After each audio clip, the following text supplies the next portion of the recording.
Bon, faut qu'on parle. Et aujourd'hui, petit sujet politique à travers le cinéma. Les fragiles de tout ordre, hommes comme femmes, quittez la vidéo tout de suite, parce que ça va pas vous plaire. Donc, hier soir, je décide d'aller au cinéma. Qu'est-ce que je vais voir ? Le dernier, souviens-toi l'été dernier. J'avoue, je savais d'avance que j'allais sûrement voir un film de merde. Mais 1, j'avais rien à faire. Et 2, ça me permettait de m'échapper des cris de mon fils. Oh là là là là, le patriarcat, il laisse son fils à sa femme alors qu'il est en train de pleurer. Mais quel homme indigne. Ouais non, je te rassure, elle était d'accord, il y a aucun souci. Notre rôle est bien équilibré dans le foyer. N'en déplaise à vous, petit rebelle de clavier. En effet, c'est un film de merde, du début à la fin. Mais, encore une fois, Hollywood nous a asséné sa politique nauséabonde qui d'ailleurs a déferlé sur l'Europe depuis quelques années, c'est-à-dire les idées woke. Waka waka hey, hey.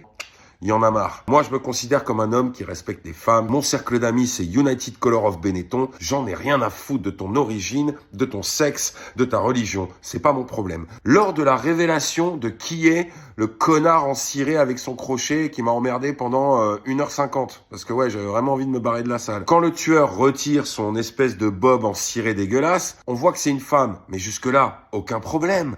Nous, depuis la nuit des temps, on est habitués à voir des femmes qui ont des rôles prépondérants dans des films, que ce soit des héroïnes ou des tueuses. Je vous rappelle quand même que si tu prends un film comme Vendredi 13, le premier qui date des années 70, c'était la mère qui tuait tous les campeurs. Donc depuis 40-50 ans, on est habitué à voir des femmes powerful dans les films. Et ça ne nous dérange absolument pas. Par contre, ce qui me dérange, qu'est-ce que cette meuf dit lorsqu'elle retire son masque? La première phrase. Ah bah alors, ça vous étonne une femme forte qui tue? Bah non, ça nous étonne pas, connasse. Haha, vous pensiez pas qu'on est capable de tuer des gens? Ben si, homme comme femme.